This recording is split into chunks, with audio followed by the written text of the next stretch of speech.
Boa noite para todos nós. Que prazer imenso. Foram 2 anos que a gente programou para estar aqui, né? Mas valeu a pena ver os companheiros das várias cidades, dentro do ideal espírita, aqui reunidos, ver o nosso pessoal de Ribeira do Pombal, que era uma grande vontade minha de conhecer a eles. Já fizemos tantas lives junto com o nosso querido Ailton, e hoje estar aqui com vocês é um prazer muito grande.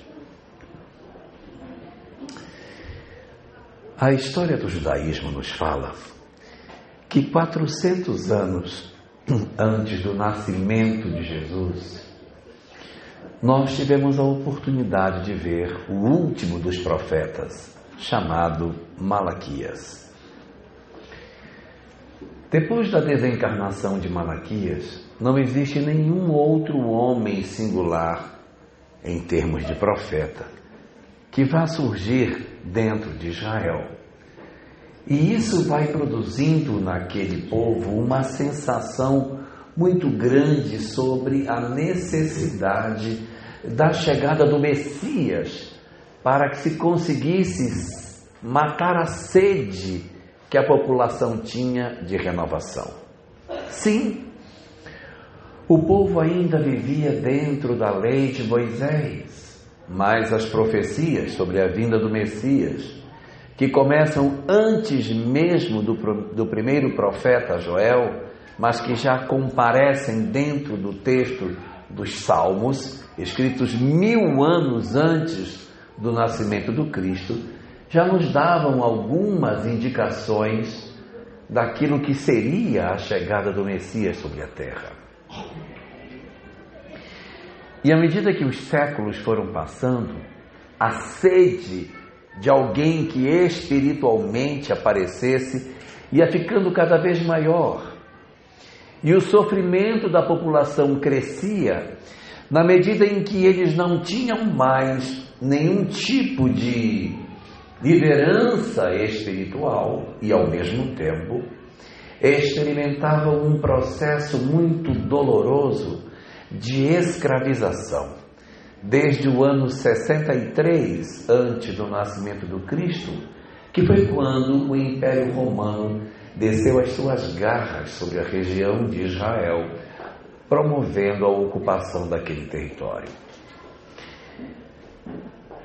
Moisés, quando esteve entre os hebreus, libertou o povo do jugo dos egípcios.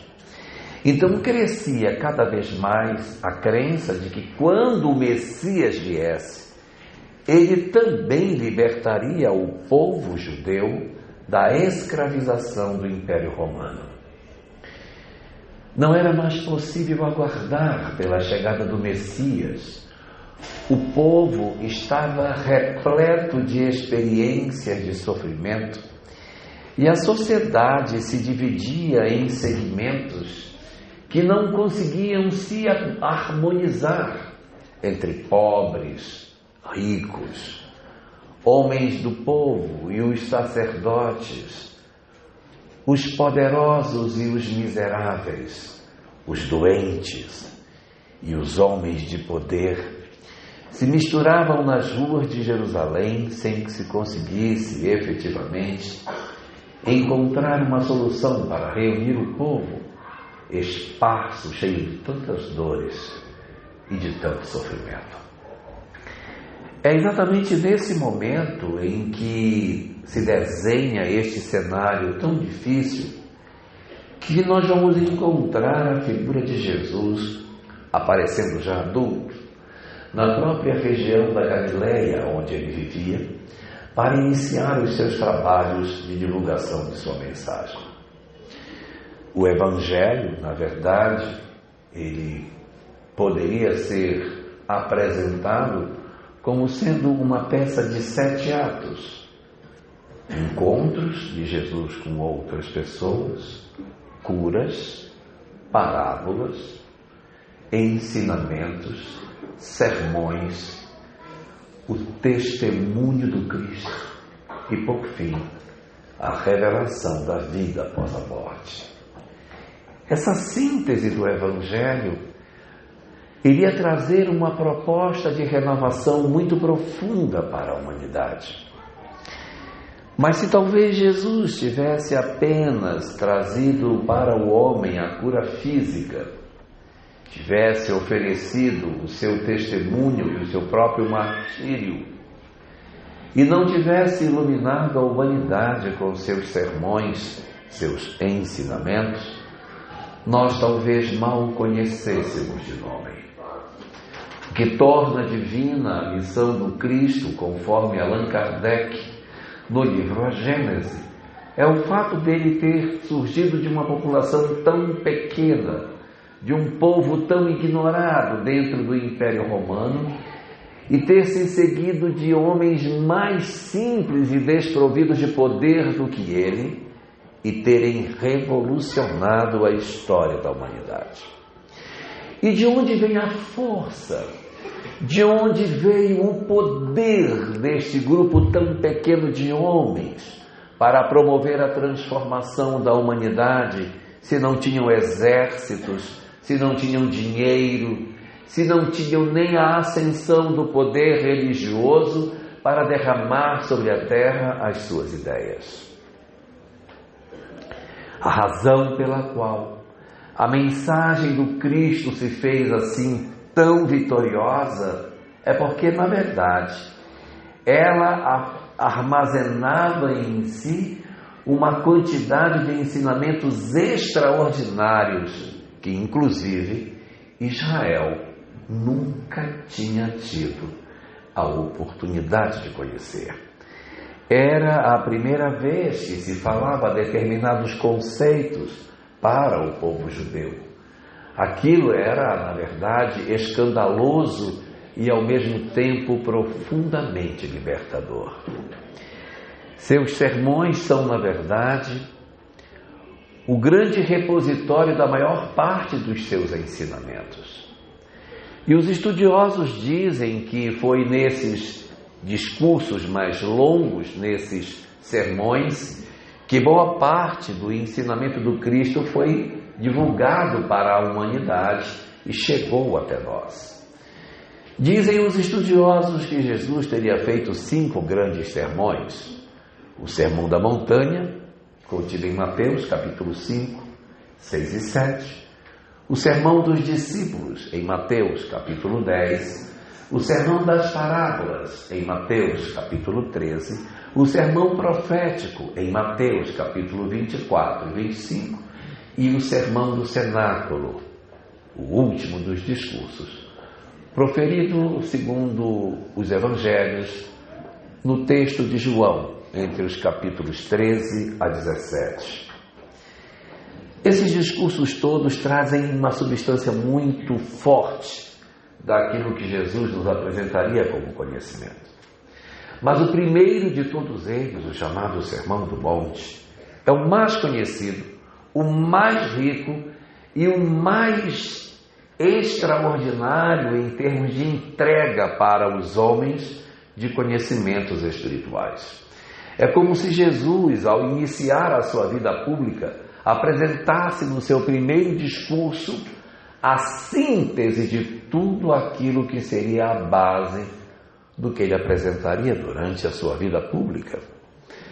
O Sermão do Monte, que marca o início da trajetória pública de Jesus como mestre, é o mais extraordinário porque nele nós observamos o caráter de educador e as habilidades do Cristo de trabalhar os conceitos diante da população que o assistia.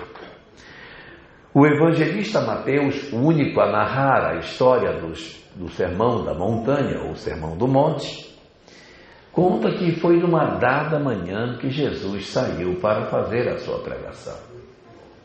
Ele teria saído de casa e diz o evangelista que ele subiu ao alto de um monte e anota em seguida: e multidões o seguiam. Nos causa estranheza o fato dele dizer que multidões o seguiam.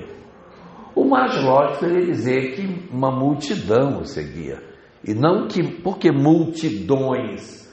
Nós não temos o hábito de falar isso dessa forma em português. Mas quando nós consultamos os originais no grego, realmente o que está escrito lá é multidões. É uma palavra em grego pliti, que é o plural de multidão. São multidões. Mas por que multidões?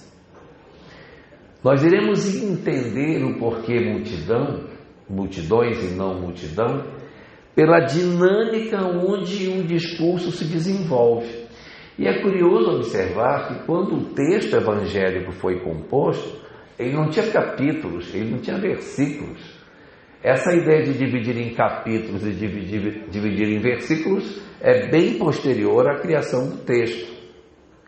Mas o interessante é que exatamente quem analisou para numerar os capítulos do Evangelho encontrou o ponto exato para a mudança dos capítulos que compõem o Sermão do Monte. Porque cada novo capítulo, ele muda a tônica do discurso dele.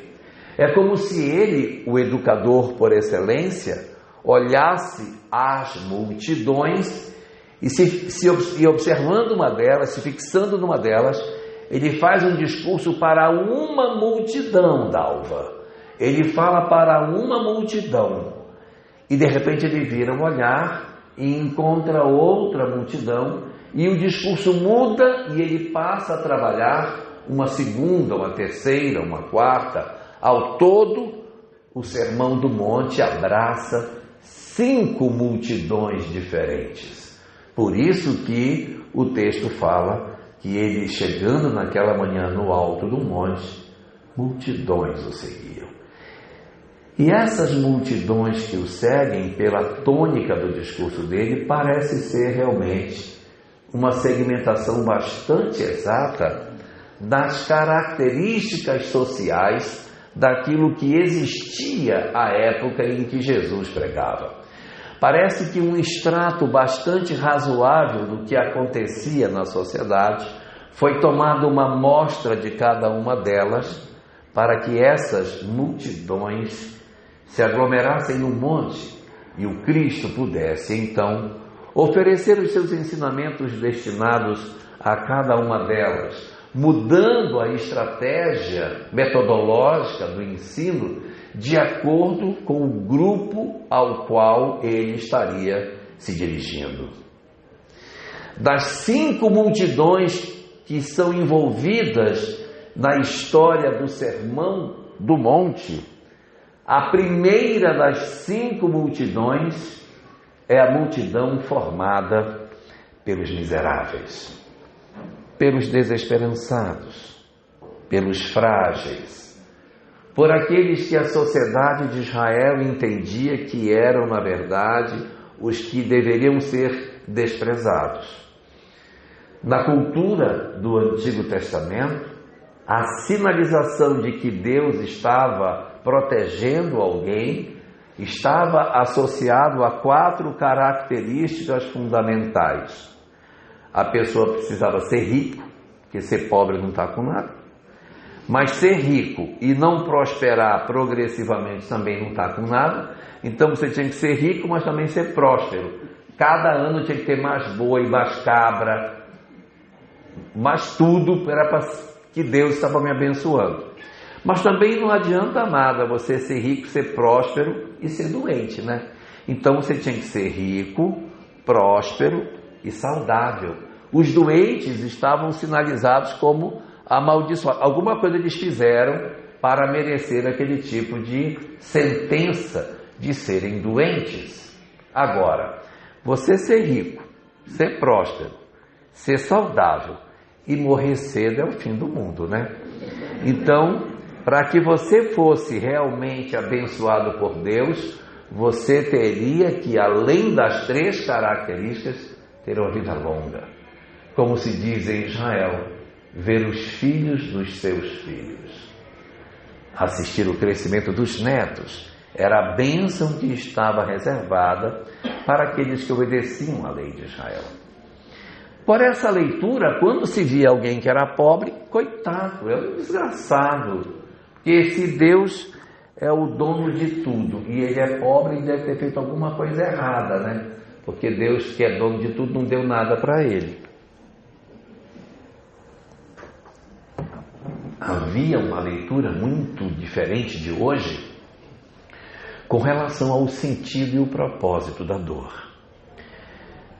Quando Jesus vai começar o seu discurso, havia 400 anos que nenhum profeta falava nada.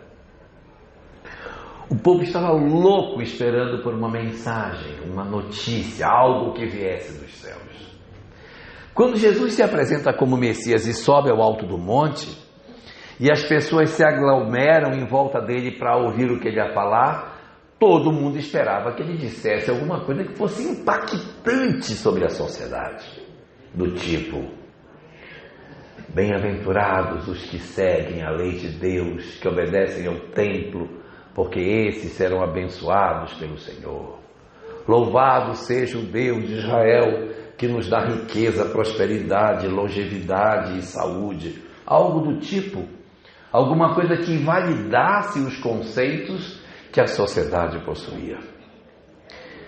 Mas Jesus surpreende a população de maneira escandalosa quando ele abre sua boca, diz o evangelista, e diz: bem-aventurados os pobres de espírito, porque deles é o reino dos céus.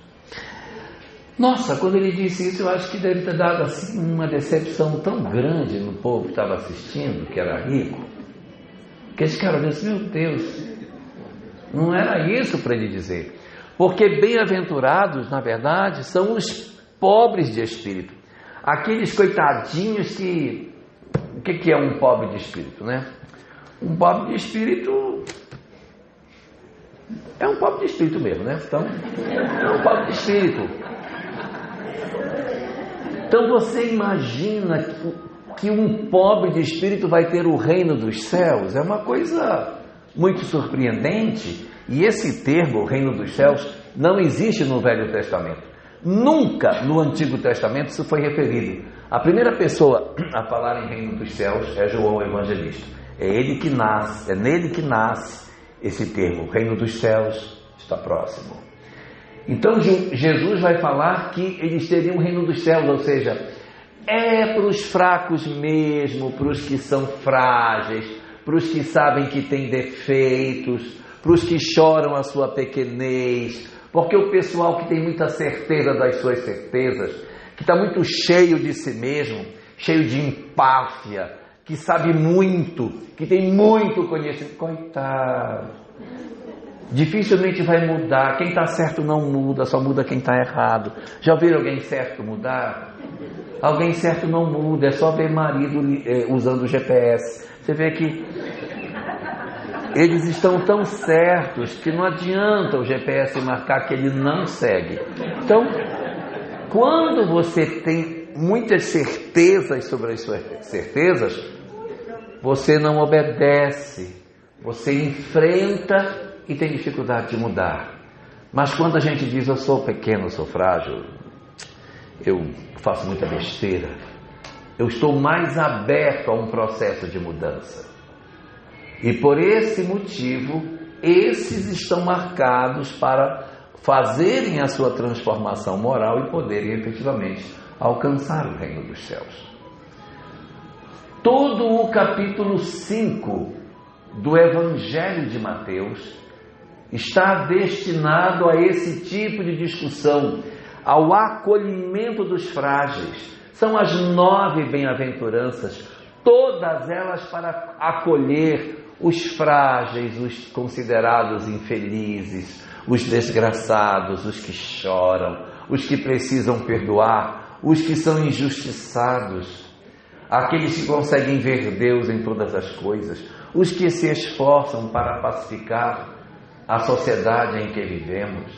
Então é um capítulo voltado exatamente para o acolhimento de todos aqueles que seriam os esquecidos na sociedade de Israel. Em seguida das 9 bem-aventuranças, ele vai apresentar a sua reflexão sobre os mandamentos, dizendo que não basta que você não mate os outros. Se você cuspir quando a pessoa passa, isso já é um sinal de perturbação. Então a gente deve, tanto quanto possível, evitar esse tipo de prática, porque ela também representa uma negação a tudo aquilo que seria o justo de se fazer. Então ali ele vai apresentar a questão do divórcio, do amor, de todo um conjunto de verdades espirituais, terminando esse primeiro capítulo com o escandaloso mandamento que ele mandava amar os inimigos. Os judeus nunca tinham ouvido essa frase, que temos que amar os inimigos. A lei era olho por olho e dente por dente. Você tem que, evidentemente, buscar a justiça de tudo aquilo que lhe acontece. Ele, portanto, vai se apresentar nessa primeira das 5 multidões como sendo um acolhedor, um cuidador, um protetor para todos aqueles que estavam nesta condição. O Evangelho nos apresentaria 2 personagens muito típicos desse espaço. A mulher adúltera, aquela que os homens iriam apedrejá-la, e que ele vai a resgata do meio da multidão, dizendo que atirasse a primeira pedra àquele que estivesse isento de pecado, libertando a mulher do apedrejamento do qual ela seria vítima se ele não tivesse aparecido. E um segundo personagem também marcante deste momento do sermão é Maria de Magdala, a mulher equivocada que era atormentada por 7 demônios, segundo o Evangelho de Lucas, no seu capítulo 8, e que Jesus, ao aparecer na sua vida, transformou sua história profundamente. A mudança de Madalena é tão extraordinária que ela é a primeira das pessoas a ver o Cristo ressurreto. Foi pela boca de uma mulher equivocada, mas que se transformou, que Jesus vai trazer ao mundo a notícia que sim, a vida continua. Não somente como um conceito filosófico, mas a possibilidade do contato dos homens com o mundo espiritual, desde o momento da chamada ressurreição, em que, na verdade, ocorre uma aparição do Cristo, que conversa com Madalena e em seguida vai encontrar várias vezes com seu grupo de discípulos, deixando instruções valiosas nos últimos momentos que o Evangelho possui. Esta seria a primeira das multidões que a gente teria, voltada exatamente para as estratégias educacionais. Eu te acolho, eu te valorizo, eu te levanto, eu te digo que tu és capaz e eu confio em ti porque tu és o sal da terra, tu és a luz do mundo. Vejam que são sempre palavras de incentivo, tentando construir uma visão positiva, uma perspectiva de erguer o indivíduo da condição de fragilidade na qual ele se encontra. Só que essa primeira parte do discurso, ela vai acabar. E quem estudou os evangelhos para numerá-los, colocou bem no lugar certo, a hora em que Jesus muda a tônica do seu discurso, Maria Margarete. Ele vai mudar. Quando chega nessa parte do discurso, ele se vira para a multidão segunda, iniciando o capítulo 6, e diz: guardai-vos de fazer as vossas esmolas na frente dos homens, para não serem vistos por eles. Ué, mas que esmola se eu sou pobre? Se eu não tenho nada, que esmola que eu vou dar, pelo amor de Deus? E aí você vai perceber que o segundo capítulo do sermão é um capítulo voltado não mais para os miseráveis, os famintos, excluídos. É um capítulo de advertências. Esse capítulo segundo não é um capítulo onde você enxerga um Cristo que vai juncar o que está caído. A estratégia de educação dele é diferente. A estratégia de educação agora é dizer, está errado nisso, tá? Está errado nisso aqui também. Você precisa corrigir nisso. É uma outra forma de comunicação. Ele vai falar que não se deveria dar esmolas e fazer tocar a trombeta, pense. O cara chega aqui na praça em Serrinha, aí dá uma esmola, fulano, toca aí uma trombeta aí para mim, para todo mundo ver que eu dei. Gente, é muito esquisito. Mas não façam isso, não é para fazer assim, é para fazer sem ostentação.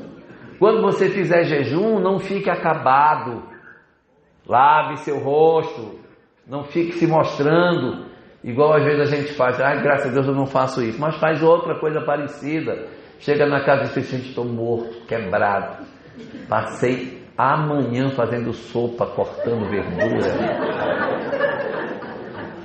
Eu estou morto de cansado. Eu devo ter perdido uns 3 quilos hoje, só na beira daquela panela. Guardado as devidas proporções, é quase a mesma coisa. Eu fazer o bem com ostentação. Então, a segunda janela do discurso de Jesus é um modelo diferente educacional, mas voltado para um público. Não são mais os pobres, agora são os ricos. Claro que são os ricos, os poderosos com as suas roupas faiscantes, que achavam que na verdade seriam os grandes abençoados de Deus, porque eles tinham dinheiro. Então, se eu tenho dinheiro, porque Deus gosta de mim. Então eles andavam entre os pobres e diziam, coitado, não tem. Eu sou abençoado, vocês não. Para os pobres, um discurso doce. Para os ricos, um discurso mais de advertências. Olha, quando fizerem as suas orações, não façam orações longas, faz oração curtinha. E não precisa ser no canto das praças. Vá para a sua casa, faça a sua oração em silêncio, em segredo. E Deus que lhe vê em segredo vai lhe recompensar. E também não precisa ser uma repetição interminável. Não precisa repetir, basta você pedir curto. Você pede o que você quer sem ficar repetindo, porque vai alcançar o mesmo resultado. Não faça isso. Então, é uma proposta diferente daqueles que tinham dinheiro, daqueles que tinham poder, daqueles que tinham, na verdade, a crença de que as suas riquezas materiais davam a eles uma condição de excepcionalidade diante de Deus. E Jesus vai fazer um discurso exatamente só chamando a atenção deles. E uma coisa incrível nesse discurso é que Jesus vai tratar com eles de uma coisa que a gente pensa que só tem na atualidade. Não, isso é um problema moderno, é o problema do século. O mal do século é este. Como se nós nunca tivéssemos tido esse tipo de problema. Mas a gente tem esse problema desde o surgimento do homem sobre a face do planeta, que se chama ansiedade. As discussões sobre ansiedade estão no capítulo 6 do Evangelho de Mateus, quando Jesus diz assim: olhai os lírios do campo, que não tecem nem fiam, e nem Salomão, com toda a sua glória, se vestiu como um só deles. Olha as aves do céu, que não semeiam, não colhem, não ajuntam em celeiros, no entanto vosso Pai as alimenta. Não valei vós mais do que as aves?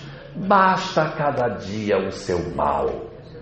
Não vos afadigueis pelo dia de amanhã, porque o dia de amanhã cuidará de si mesmo. A gente vive atormentado pelo dia de amanhã e não vive o hoje.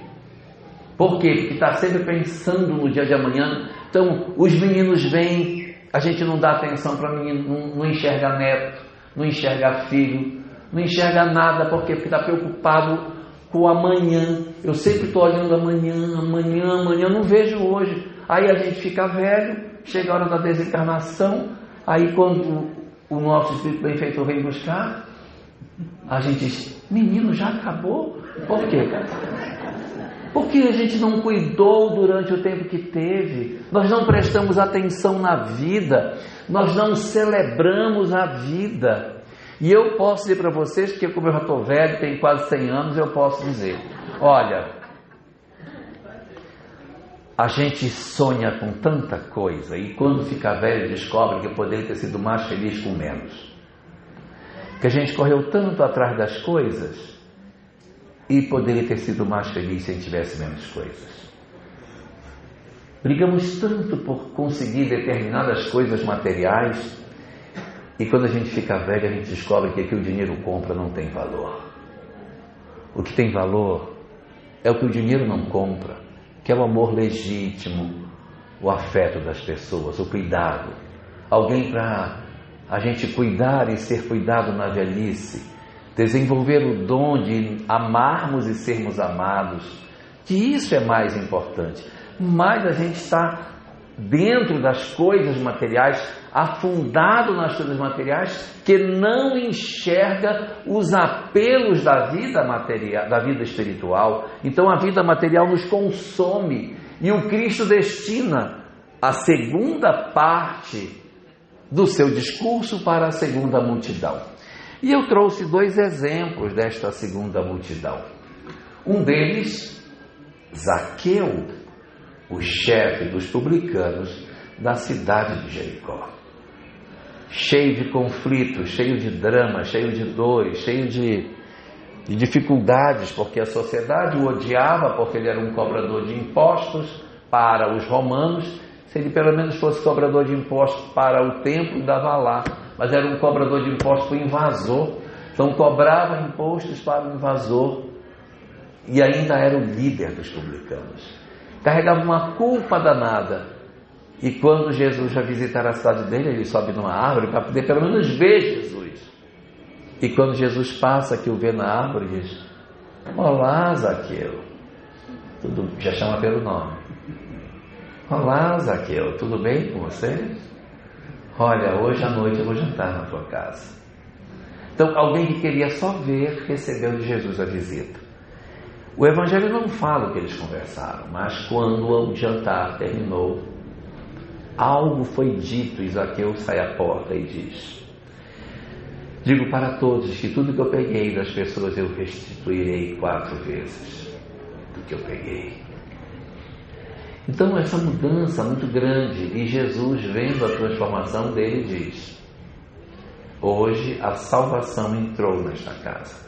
Observe que ele não pediu para que Zaqueu deixasse nada.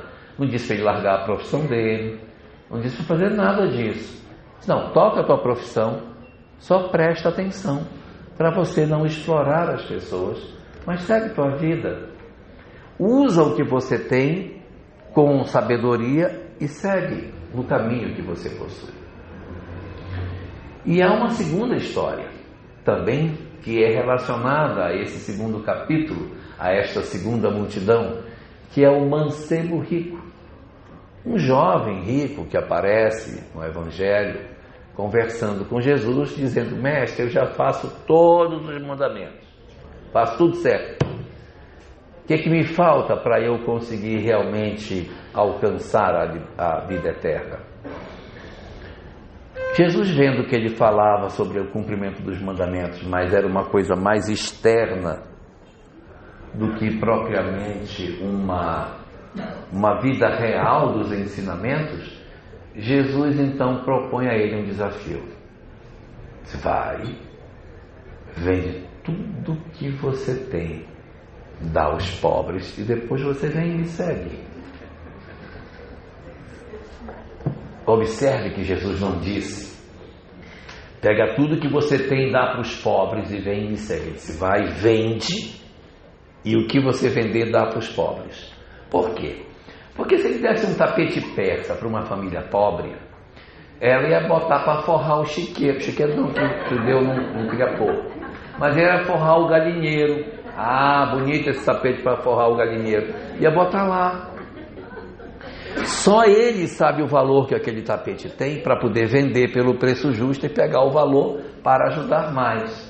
Só que o objetivo de Jesus era provocar nele a percepção que ele dizia que ele estava maravilhoso, mas ele era apegado.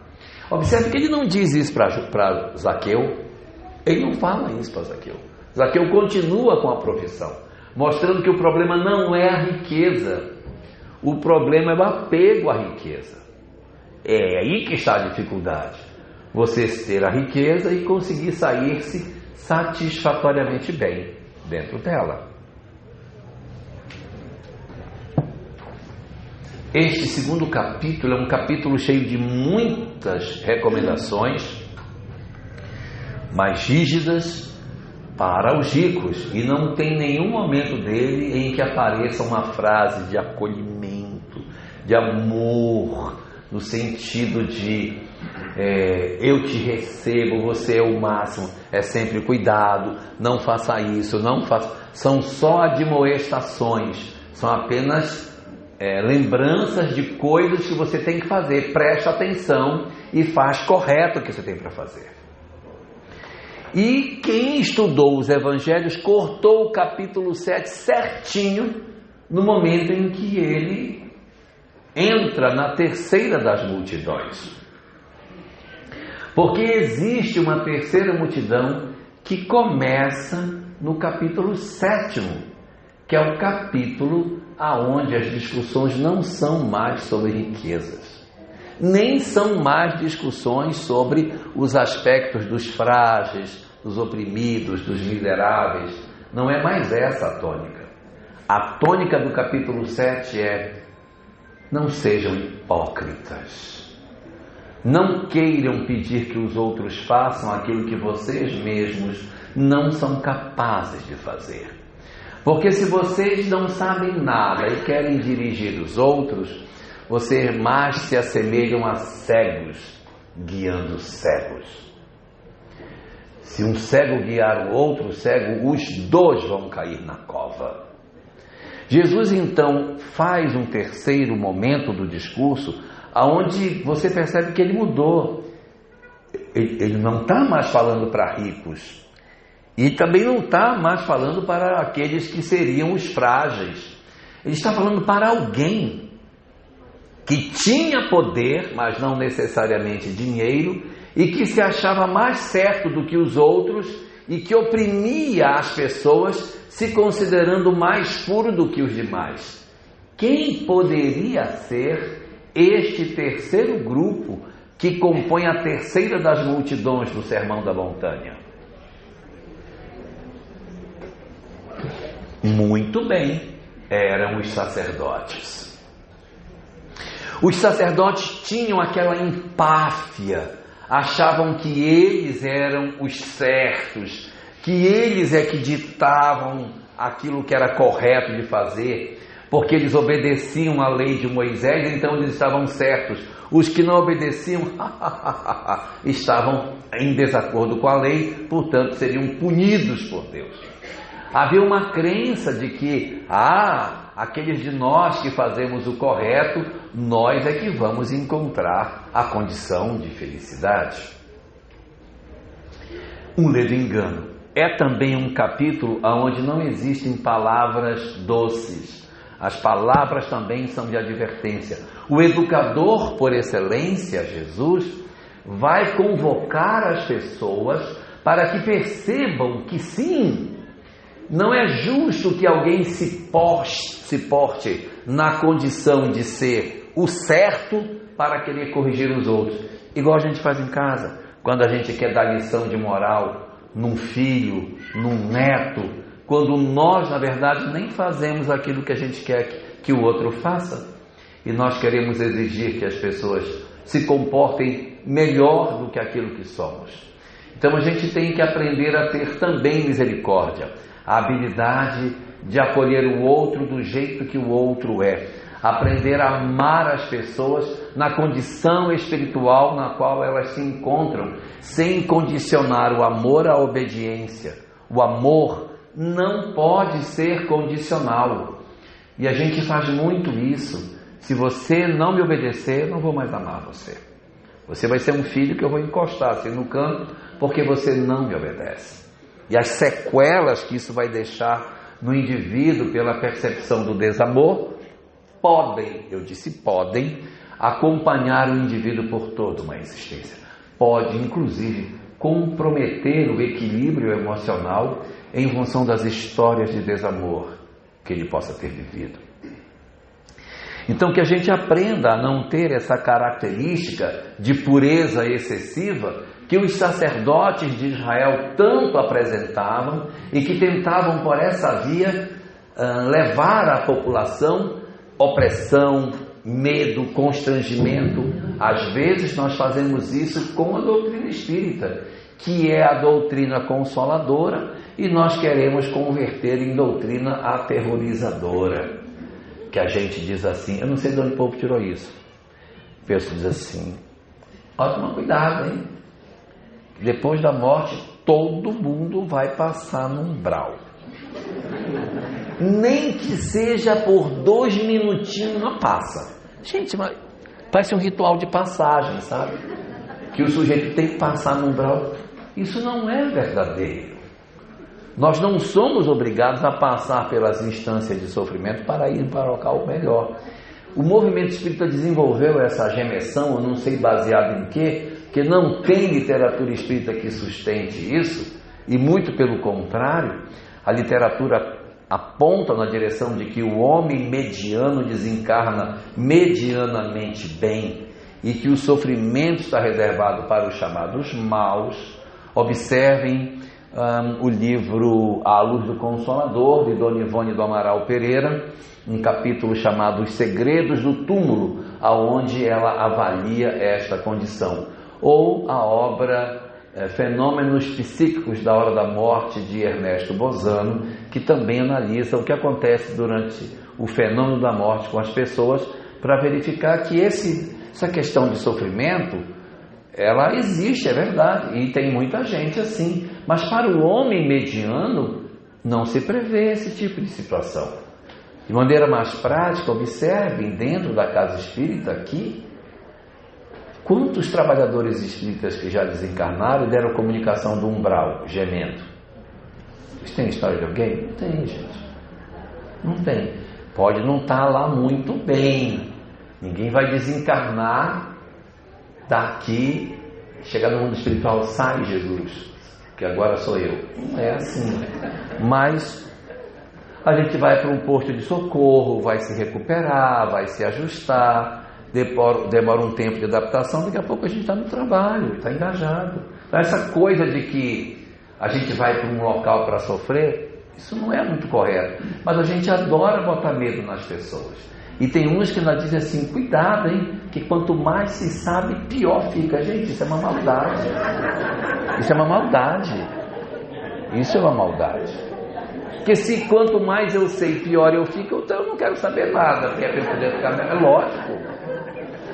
Não há dúvida de que quando a gente sabe, a consciência cobra mais. É lógico, cobra mais.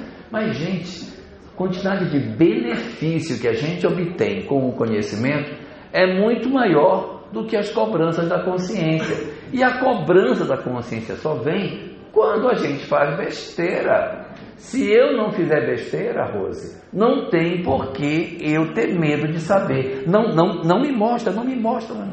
Eu tenho um amigo lá em Porto Velho, contar essa história que é boa. Tem um amigo lá em Porto Velho que o pai dele tinha em casa uma estante assim, trancada a chave, cheio dos livros que o pai dele lia, mas botava de volta e trancava. E ele era adolescente, aí chegou com o pai dele e disse, pai, eu vejo que o senhor tem um livro aí nessa estante, que o senhor fica lendo. Eu tinha vontade de ler esse livro que o senhor lê. Que livro? Esse que o senhor guarda aí nessa estante para passar a chave. Eu vejo que o senhor fica horas lendo. Eu queria ler esse livro. Que livro é esse? Ah, isso aí é livro espírita. Então, eu queria ler esse negócio, queria ver o que tem nele. Negativo. Vai ler não. Mas pai, eu queria, não vai. Aí disse, você só vou dar para você ler esse livro quando você tiver uns 40 anos. Isso é papo verdadeiro, não estou inventando não. Aí disse o pai dele assim, 40 anos? Mas por que você vai deixar eu ler só quando tiver 40 anos? Olha a resposta do pai. Porque esse livro, quando a gente lê cedo, a gente fica fraco para negócio. O pai preferia que o filho enganasse os outros, passasse a perna, arrebentasse os outros, cobrasse o que não deve, fosse um ladrão. Aí quando tivesse 40 anos, pronto, meu filho, agora vamos ver o que você fez, pega aqui e vai dar uma lida. Do que ele desde cedo ter uma vida mais simples que fosse, mas pelo menos com menos compromisso. Então a gente tem que entender que sim, o conhecimento espírita vai ampliar a minha responsabilidade. Mas não posso ter medo de conhecer, pelo amor de Deus. Então, na ótica daquilo que a doutrina espírita nos oferece, ninguém pode ter medo do conhecimento. E não vale ameaçar as pessoas com alguma coisa em nome da doutrina espírita. Ameaçar de umbral, ameaçar de sofrimento. Tem uns que ameaçam até que a gente vai ser degradado. Vai tudo embora daqui e tal. Não é verdade. Nós não temos o perfil dos que vão migrar do planeta. E eu digo para vocês, eu posso até ir, mas se eu for, eu vou dizendo, cadê os outros? Porque nós não somos, gente, nós não somos a retaguarda do planeta, não somos a retaguarda. Sábado à noite, e a gente está numa casa espírita, olha aí, é ou não é virtude? Olha o tanto de coisa que a gente faz. A gente pode não ser a melhor coisa do mundo, mas a gente também não é a retaguarda do planeta para estar precisando ser migrado da Terra. A nossa condição não é mais essa. A gente vai migrar sim, mas dentro do planeta para regiões mais difíceis para pregar o Evangelho. Isso sim, está lá no Evangelho segundo o Espiritismo. E aqueles que não recuarem diante de suas tarefas, o Senhor lhes reservará os postos mais difíceis na grande obra de regeneração da humanidade. Os postos mais difíceis não são em Ribeira do Pombal. Não é. É onde ninguém aceita a mensagem. Pergunte aonde no planeta está pior. Onde está pior? Como diz aquela música, é para lá que eu vou. Então a nossa expectativa é essa, que a gente migre dentro do planeta. Mas sair do planeta está fora de cogitação para a nossa condição de entendimento espiritual. Tá? Então essa terceira multidão é uma terceira multidão que ela vai ser apresentada ali no capítulo 7.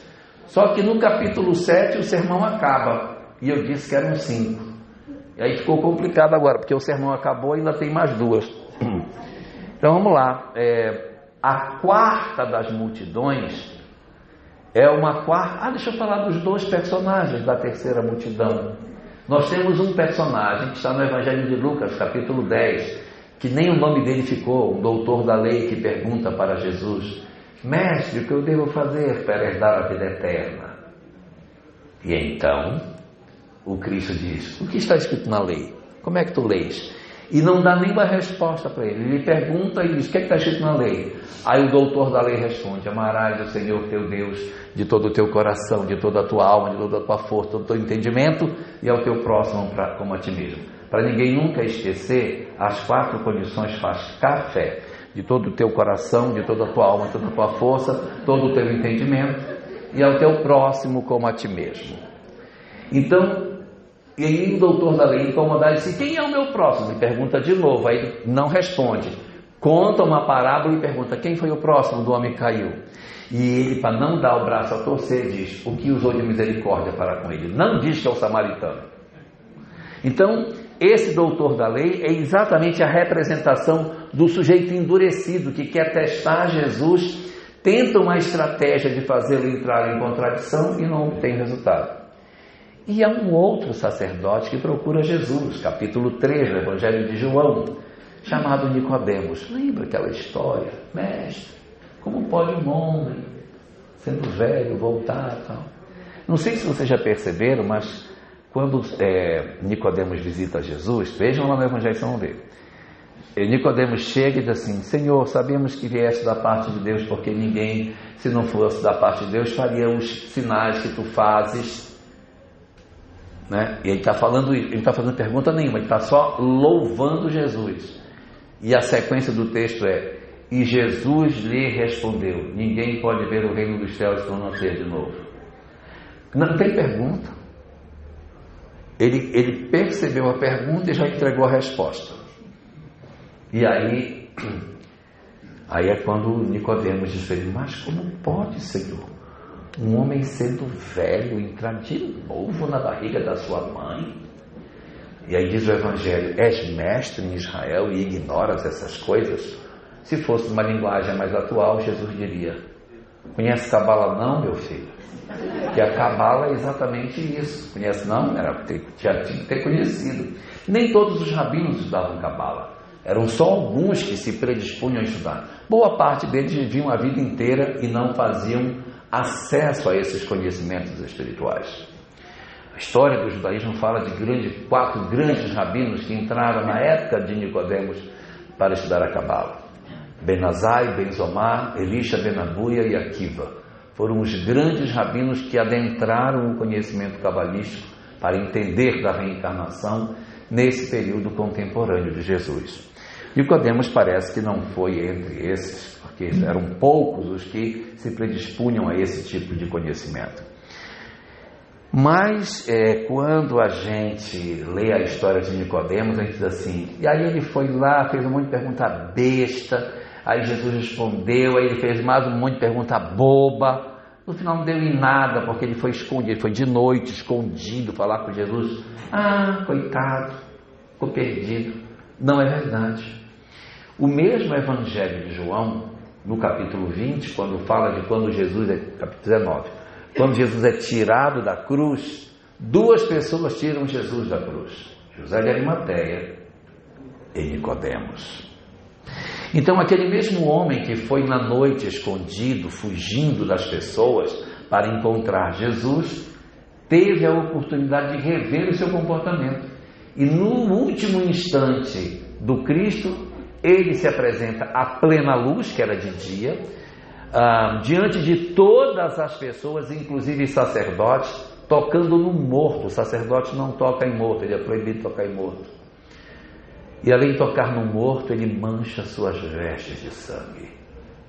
É a suprema derrogação, a suprema quebra de todo o protocolo dos sacerdotes, o que mostrava que Nicodemos estava firmemente empenhado em reconhecer o Messias como sendo Jesus.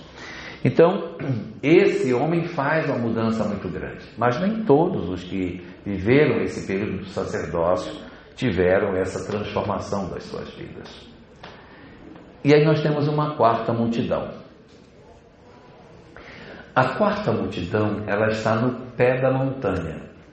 Se a gente lê o Evangelho, quando termina o Sermão do Monte, ele falou para as 3 multidões. Ele falou para os miseráveis, depois ele falou para os ricos, depois ele falou para os sacerdotes. Aí ele desce do monte. Quando ele desce do monte, tem uma galera embaixo esperando por ele, que são quem? Os doentes, os cegos, os aleijados, os com dificuldades, que não conseguem subir. Como é que vai subir no monte se o cara tem problema? Os que são cegos, como é que vão subir no monte? Os que têm problema de locomoção, não tem como subir. E os que têm problema de pele, que em hebraico chama Saraat. Saraat não é necessariamente lepra. Toda doença de pele é chamada de Saraat. Está lá no Antigo Testamento isso. Então, os que eram acometidos de Saraat, doenças de pele, aí, sei lá, ranceníase por dentro delas, não sei, mas estavam no pé do monte esperando por ele para que pudessem ser atendidos por ele. Jesus poderia não ter atendido esses homens, mas ele para e atende a 4ª multidão, que não são os frágeis, os pobres, são os excluídos pelas questões de saúde. São aqueles que a sociedade de Israel, entendendo que quem tinha doença era um maldito, era um amaldiçoado, eles não podiam sequer chegar perto dos outros, porque eles eram doentes, então eles tinham algum tipo de maldição deles. Não pode ficar perto. Como é que eu vou ficar perto de uma pessoa que é sã? Eu sou doente. Não podia isso. Então eles, na verdade, estão ali esperando por ele, e o Cristo, depois do discurso que faz, para atender essa quarta multidão e cura um homem no pé do monte logo após o sermão da montanha. A sua estratégia de curar as pessoas era a grande forma que ele tinha de atrair as populações, porque as pessoas vinham em busca da cura, ele pregava e curava. Então ele fortalecia a força dos seus ensinamentos com a cura. A cura era o grande sinal de que ele era uma pessoa singular, porque ele conseguia fazer algo que para Israel era muito precioso: saúde física. Então ele chegar e curar alguém, isso tinha um valor extraordinário, e por isso as pessoas o seguiam na expectativa de conseguirem cura, e na busca da cura ouviam suas palavras, seus ensinamentos e a energia que emanava do Cristo. Como personagens dessa quarta multidão, eu trouxe dois. Um é o cego de Jericó, Bartimeu, que Jesus está passando na cidade e ele ouve, cego, ele diz: Filho de Davi, tem misericórdia de mim. E ele estava sentado numa pedra com uma capa. Os que esmolavam, eles usavam a capa da esmola, para serem vistos que eram esmoladores, que eram dependentes financeiramente da caridade alheia. E ele pede: Senhor, tem misericórdia de mim. E de repente o Cristo para e pergunta: quem está me chamando? É ele, Senhor. Tragam ele para mim. Aí os homens vêm até ele e dizem para Bartimeu: ele está te chamando. E o evangelista relata que quando ele ouve a notícia de que ele estava sendo chamado, a primeira atitude dele foi tirar a capa. Ele não estava nem curado ainda. Ele jogou a capa fora e foi ao encontro do Cristo. A certeza de que ele não esmolaria mais, que ele alcançaria a condição de saúde. Aí ele chega no Cristo e pergunta: o que tu queres que eu faça? Que eu veja, Senhor. E o Cristo toca nos olhos dele e ele automaticamente começa a ver. Realmente ele não iria mais precisar da capa, não iria mais esmolar. E essas curas, elas tinham um impacto incrível na sociedade pelo poder transformador que elas apresentavam para aquelas pessoas. Então, uma primeira representação dessa quarta multidão a gente pode buscar no cego de Jericó. E uma segunda é a mulher hemorroíça. A mulher hemorroíça, ela era uma mulher que sofria de fluxo de sangue, tinha 12 anos, ela era uma mulher rica, mas havia perdido todo o seu dinheiro procurando cura para a hemorragia que ela tinha. Ou seja, ela tinha um fluxo menstrual que nunca cessava, 12 anos tendo hemorragia.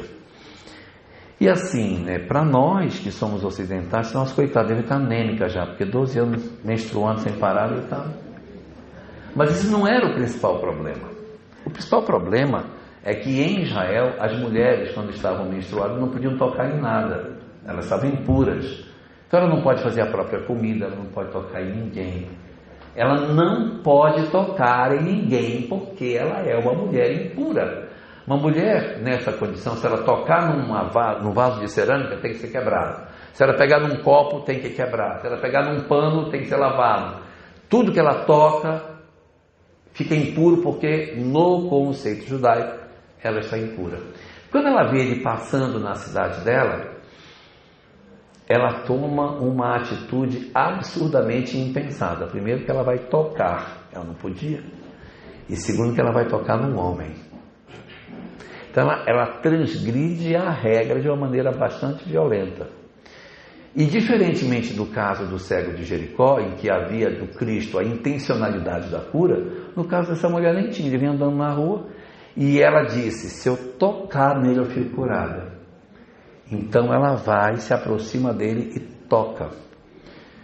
Alguns estudiosos dizem que ela tocou no tzitzi, que é uma peça de roupa que os judeus usam por baixo da túnica, que representa a obediência à lei.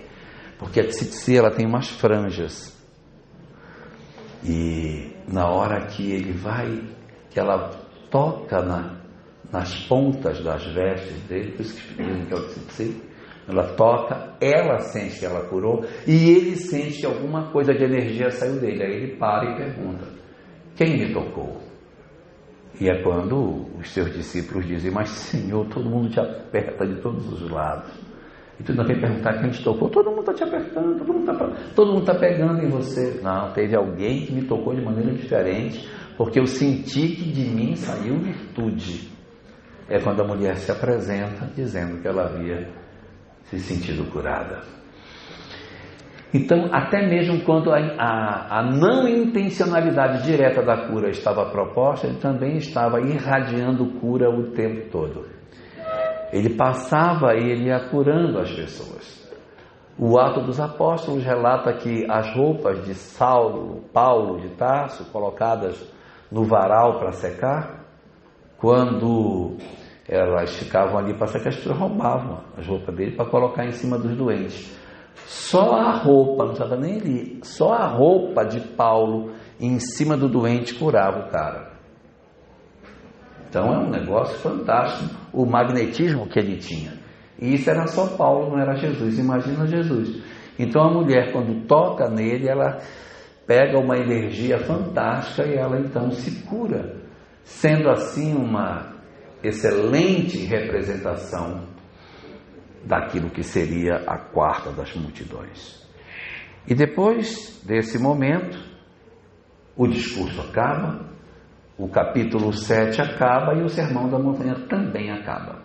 Ele acaba aí, na cura que Jesus faz do homem que estava no pé do monte. Tá, mas e cadê a quinta multidão? Acabou a história e a quinta multidão não apareceu. A quinta multidão é exatamente essa mesmo. A quinta multidão é o povo que não foi.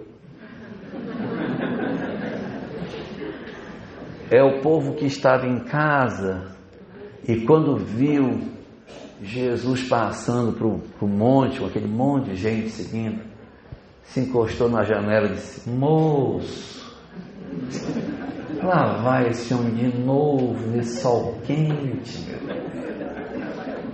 O que será que ele quer, meu Deus? Que ele não vai para casa?